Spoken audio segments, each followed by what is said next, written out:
Hi guys, and welcome to the CPFC podcast from me, your host, Afonso Greenbrook.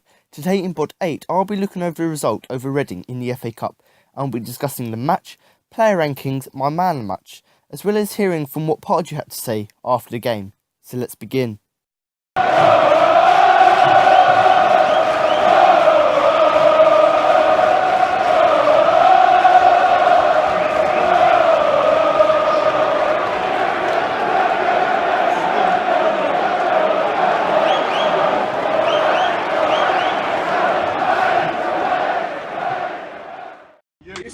Black and white, I don't know why.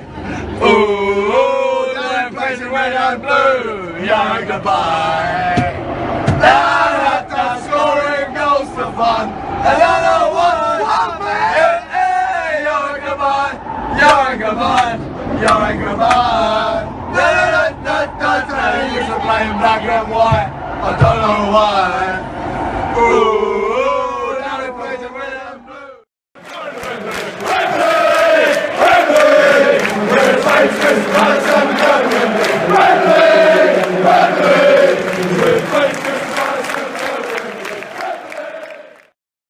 Yohan Cabaye's 84th minute penalty and an injury time goal from Fraizer Campbell was enough to send Crystal Palace in the FA Cup semi-final at the expense of Reading after a pulsating cup tie at the Madejski Stadium. Having suffered late penalty heartache last weekend, Palace was soon on the receiving end of some good fortune when Yannick Bolasie was tugged in the area by Michael Cooper, who was sent off before the Frenchman dispatched the kick spot, and then substitutes Fraizer Campbell late tap-in sealed the Eagles' route to Wembley. It was a game packed full of chances, with the majority of the better ones coming from the visitors, with Bolasie also hitting the bar after his strike after the team had taken a lead. But Cabaye's precious strike was all that was needed to send the Eagles into the final four. Getting underway amongst a Frenchman atmosphere in Berkshire, with a packed home cheering on both sides, the game struggled to match its surroundings and chances were at a premium to begin with, and it took 24 minutes for the first save of the game to arrive when Michael Hector forced Wayne Hennessy to collect his header from Oliver Norwood delivery. However, a couple of minutes later, Al Habdi dirtied his gloves for the first time when Cabaye's free kick beat the wall, but the Oman international and Bolasie then hit the side netting twice in quick succession. Opportunities continued to be created by Alan Pardew's men, and Yannick won the ball in the midfield 35 yards out in a trademark start and immediately slipped in Adebayor, who under pressure from Paul Machane looked to shape the ball around Habsi, but could only hit it straight in the midth of the Royal stopper as a good chance went begging. Brian McDermott's men then carved out their best opening when a fine deep cross by Chris Gunter found Ola John in time and space, but he took too long over his attempt and saw it deflect wide by Joe Ward. But Palace got a huge revive when a hopeful Hulla Robson-Koo cross caught out Hennessy, who could only palm it to Ward and then into the path of lurking John behind him, but from the byline he could only strike it into the side netting. After Cabaye had seen a deft prod goalwards dip wide, it was the visitors who went next to fluff a golden chance with a couple of minutes remaining of the half. Bolasie again caused problems in the penalty area after being found Joe Ledley after the winger twisted past the defender and shot towards Al Habsi. The Welshman screwed the rebound over from 6 yards out. Cramped inside the Reading half at the start of the second half, Pardew's side had further chances when Al Habsi had to be at his best to make a tremendous one-handed save to prevent Yannick from heading in a Cabaye corner, and then from another set piece from the Frenchman, Norwood had to clear off his own line to deny Scott Down from burying the ball into the net with his head. Adebayor was next to try his luck when Palace counter-attack from a poor Reading free kick saw his shot clip the Royals defender before going over the bar, but on a rare foray forward Stephen Quinn saw a shot slip through Scott Down's leg, but Hennessy was equal to it. Midway through the half, Cabaye was then upfraud by Al Habsi again from a free kick that looked destined to sail into the net, but with 15 minutes remaining he looked nailed on that. John was going to get on the score sheet when another good cross by Robson Carr found him unmarked at the back post, but Hennessy managed to block with his the header. But with 6 minutes remaining, Palace were handed a chance to book a place at Wembley when Yannick Bolasie looked to get on the end of a long ball and was pushed over by Connor, who received a second yellow card and dismissed. Cabaye stepped up and took the penalty, and an unconvincing attempt saw Al Habsi get a hand to it, but that was not enough to prevent it from finding the corner of the net. Bolasie struck the woodwork when he came inside and fizzled the ball over Al Habsi, but saw it come off the crossbar. But in the final throw, some neat play involving Zaha, Bakary Saka and Emmanuel Adebayor allowed Campbell a sight at goal. After Al Habsi had tipped the initial shot into the post, the striker nipped in to blast the ball the yard required over the line and seal the semi-final spot. So now to move on to the player rankings for the game, which today are courtesy of Jim Daly. So you can find him on Twitter or you can find him on the FYP podcast. So the goalkeeping goal was Wayne Hennessy, a 7. Only really tested once and kept out Ola John's back post header with a good stop. Still managed one slip-up when he tried to scoop up a high ball and proceeded only to hand it to John, but Reading striker fluffed his chance. So really a good game from Hennessy. He did make a few mistakes, but like most games, whenever Hennessy makes a mistake, he manages to make a few good saves to make up for it. So a pretty good game from Hennessy, and obviously there was a lot of stick before the game. People wanted Speroni in goal, but obviously Speroni wasn't even on the bench, and Hennessy came in. He done a right job, and he managed to save the chances that could have meant that we didn't get through. Now to move on to Joe Ward, obviously playing right back, a 7. Still looks a tad shaky at times, but didn't do much wrong and linked up well with Zaha down the right at times. Obviously, a good game from Ward, was able to link up, like I said, there with Zaha. Also, he did switch with Soiree quite a lot, and obviously was able to link up with Bolasie as well, Adebayor as well. Was also able to get back his defensive duty, so he made a few good blocks. Some other just sort of blocks, I don't know, pressure as well, I think would be a good word to describe it. So a good game from Joe Ward, and obviously coming back to sort of what he was at the beginning of the season, where he was really good. Before he had his injury, he was spot on top form, obviously scored 2 goals. But yeah, Joe Ward, a 7, so a good game from him. Now Scott Dan, an 8, rarely puts a wrong foot in, but was hardly given much of a challenge by Reading's forward line. So obviously Scott Dan, and this sort of goes the same for Damien Delaney, to be honest. They didn't really have to do much in the game because Reading, like Palace, played one up front, and obviously it didn't really affect Palace really. But whenever they did get forward with Ola John, for example, obviously Scott Dan and Damien Delaney were there obviously to make the blocks, to add the pressure. So good game from both of them. So obviously an 8 for Dan, and obviously an 8 for Damien Delaney. Most of the thing is the same for Delaney, but obviously he spent most of the time being fouled by Simon Cox and never found the Reading man a sniff. Managed his usual handful of super blocks. So like I said there, both Dan and Delaney made really good blocks, was able to force lots of pressure on the attackers, and obviously where they only had one up front, obviously they had Ola John on the wing, but you know, they managed to cope with the pressure. Now to move on to obviously Papa Soiree, left back. So manages to swing from hot mess to an exciting wing back a number of times during the game. Completely missed the ball at one point and put some unchallenged balls out of reach, but still managed a few decent crosses into the box. So obviously, Soiree had a pretty good game. Obviously, a 7 for him. I did forget to mention that, but a 7 for Papa Soiree.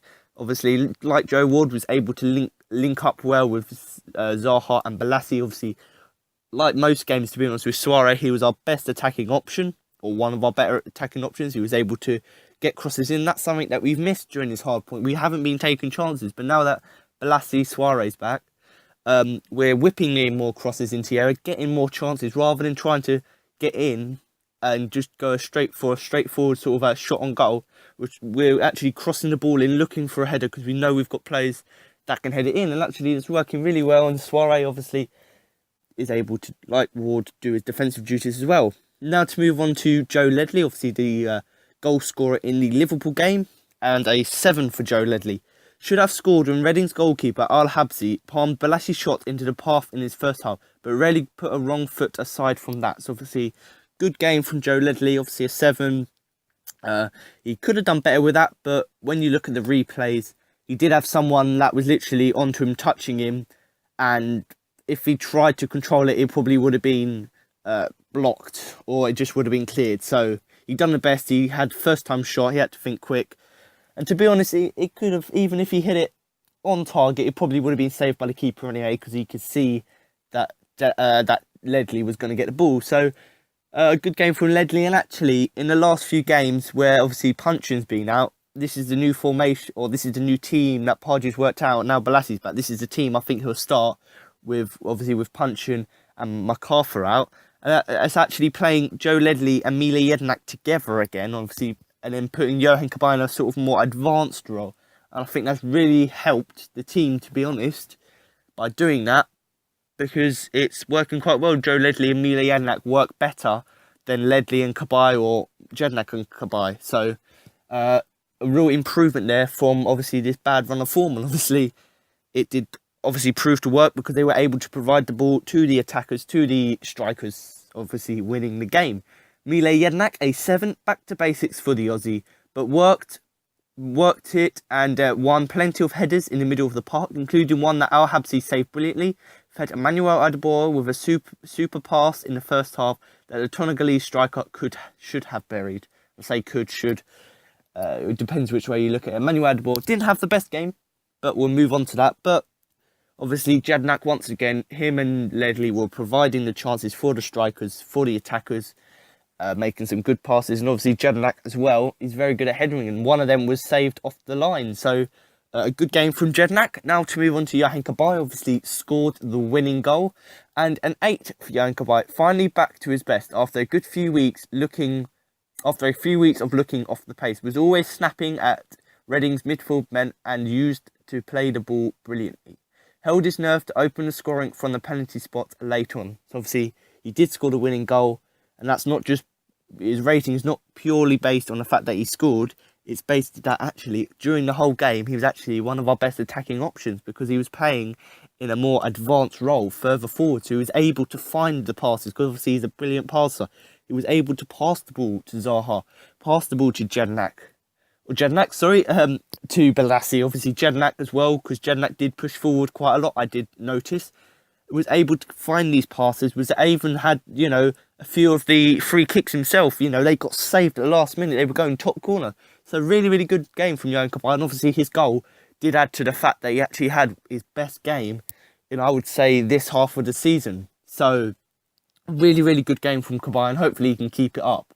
But yeah, a really good goal. And if you want to see videos of obviously his penalty from different perspectives, so obviously different parts of the stand, then go onto my Twitter, which is at the CPFC podcast, and you'll see loads of videos in. There's loads of other chants there and videos like that obviously on there.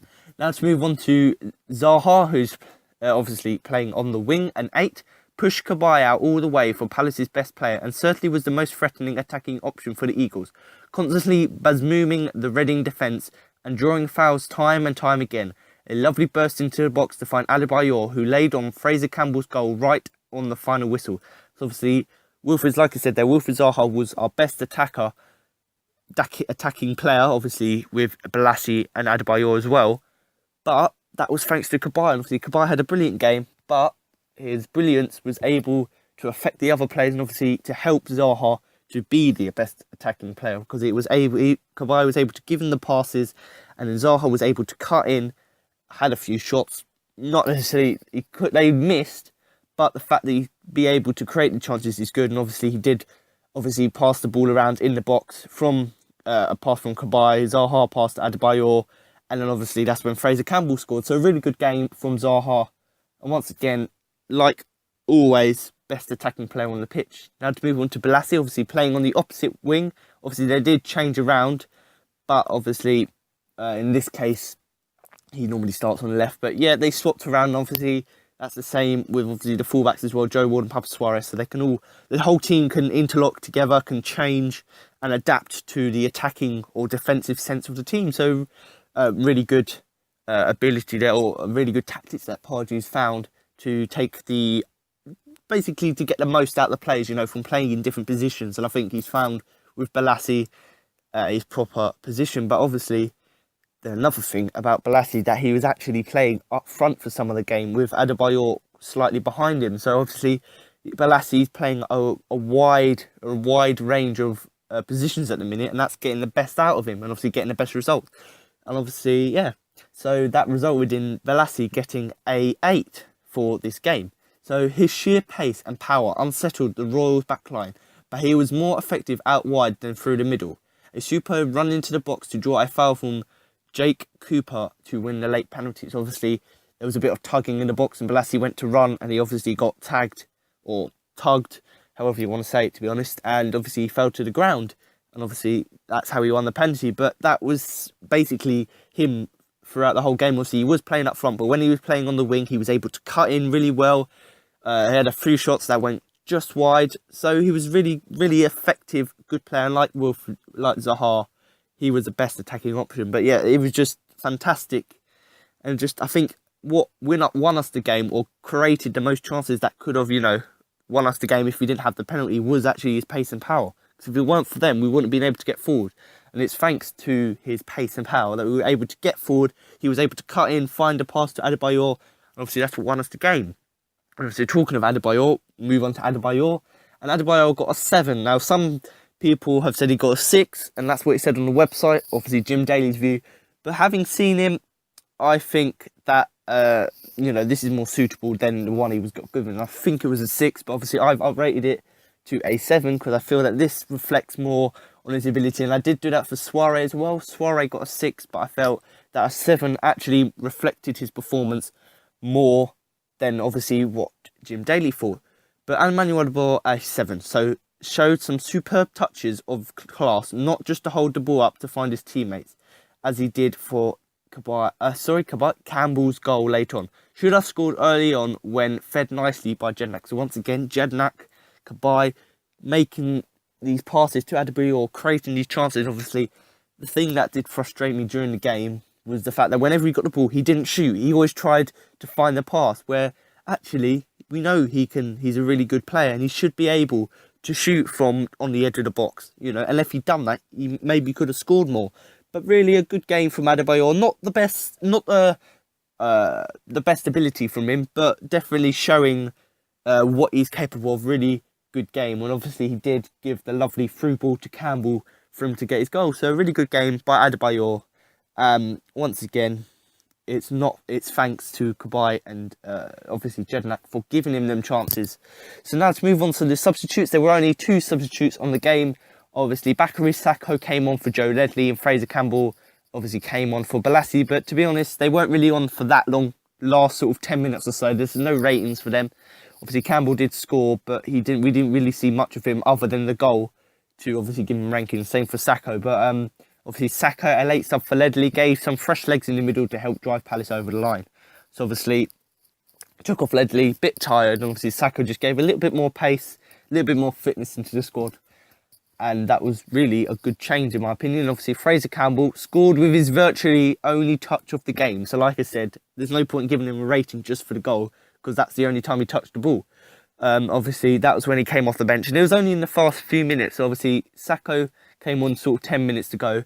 Obviously, Fraizer Campbell came, there was only a few minutes to go. But obviously, he did have an impact sub. And that's what you call an impact sub. So there you have it. That's my player rankings. Now to move on to my man of the match. So there you have it. That's my match review and player rankings now done. Now for my man of the match. So for this week's man of the match, or this game's man of the match rather, I had 4 nominations. And this week I decided to go on my Twitter at the CPFC podcast and do a poll. So only 18 people voted, but obviously that's because my channel just started, both my channel and Twitter have just started up, so I'm trying to get more people to follow. But generally 18 is what I expected, and they gave me a sort of a fair result. So my 4 nominations this week were Cabaye, Bolasie, Zaha and Soiree. And obviously there were a lot of good performances yesterday, and I only narrowed it down to these 4 only because, well, I wanted to put more, but obviously on Twitter you can only put 4 things or 4 answers on a poll. So therefore I put only because they were our best attacking options. Also, for example, Cabaye and Soiree, very good at attacking, but also very good at getting back, tracking back to make sure they can make the crucial blocks which should keep us in the game. So I'm going to give you the results of the poll, and then I'm going to give you the results of what, in my opinion, were my best ones. And actually, to be honest, out of them four were really my personal favourites. That's why I put them in the quiz. But if there was more, or in the polls rather, but if there were more options, maybe 5 or 6 options, I would have probably put in there Ledley, maybe Adebayor, maybe Yannick. But obviously, these are just based on my opinion. That's why I put them in the poll. It's nothing to do really with what other people think. It's basically what I think, or who I thought were the best players, and then I want people to vote on who I thought was the best. So, obviously, who won the poll? Cabaye won the poll with 56% of the votes, and followed by Zaha with 39% of the votes. Yannick Bolasie came third with 6% of the results, and Suarez got 0% of the results, but I think that's because he did have a good performance, but obviously the other 3 players' performances were a lot better, so obviously he didn't get the results. So that's what the people on Twitter have decided. Now, it does say on my Twitter post that all views will be taken into consideration for my man of the match in my podcast. But to be honest, I already knew my man of the match before I even put the poll out. And obviously that is Yohan Cabaye. I'll go with the poll because really he was our best player on the pitch. He was really good, like I said, at tracking back, but where he was playing in a more advanced role, he was able to get forward. Also, he was able to find through balls. He was able to make lovely passes to Bolasie, to Zaha, for example. He was also able to sort of move forward, get into space to find Adebayor, who then could find Bolasie or Zaha. So really, a really good game from him. Also, he did have 14 corners during the game, and all 14 of them were lovely deliveries, really good deliveries. So once again, that added to his really good game. And also, he had 2 free kicks during the game. I don't know whether they're indirect or direct. I can't remember which way around they are. But he had a shot on goal with them. Both shots were going top corner of the goal. Obviously, the Reading goalkeeper was the official man of the match because he was fantastic. Made loads of really good saves. But obviously, Cabaye was able to get them on target. Almost scored on 2 occasions from free kicks. So that's why I'm going to give it to Cabaye. If any of you disagree or have different opinions, like always, just drop a comment below the video, and I'll see if I can reply to that. Or I want to really hear what other people had to think after the game. So there you have it. That's my podcast review. Now we're going to listen to what Pardew, Yannick and Bolasie had to say after the game. Congratulations, Alan. Is that a fully deserved place in the semi-final? Yeah, I actually thought we played very well tonight because this is not an easy place to come. I watched the West Brom game and Reading deserved to win that game. So we knew we had to be really on our mettle tonight, and we was. We could argue should have done better with some of our chances, but the goalie was magnificent. But I think we just edged it and deserved to win. First FA Cup semi-final for the club for 21 years. How proud are you of that? Yeah, I'm proud because I think this has been a difficult run for us, and it's a strange kind of thing we got going on. We've had to go to Southampton to win, Tottenham to win, Stoke at home to win, and now Reading away, and yet in the league we can't get a victory at the moment. But you could see a difference between today and some of our league games, but not the recent ones. The only place we slipped up in recent league games was just got a bit edgy and a little bit pressure conscious. But of course that's not here today, and you could see that. But we wasn't far away against Liverpool. We made a little mistake that we corrected today. These went down to 10 men and we still pushed on and managed to get the second goal, and that's what we should have done at Liverpool. But we hopefully learned that lesson going forward. We have 10 games left now, and we're looking forward to them. You mentioned they went down to 10 men. Another week, another debatable penalty. This time it went your way. What was your view of it? Well, I don't really think the media should ask me, because obviously I ain't got a clue about penalties after last weekend. I just feel that I did say to my players though that with the defending Damo and that decision, be very, very sure that if you're going to go down because you impeded, sorry, if I get the word right. And but I haven't seen it again, and I hope that is the case. your tribute to Reading and particularly their goalkeeper? Well, you know, with Brian, he's going to set up a team to be on the front foot, and he's going to have wide players who are going to put crosses in, and they did all of that. And they had, although I thought we was really good second half, they had a great chance, you know, at 0-0 with Ollie John's header.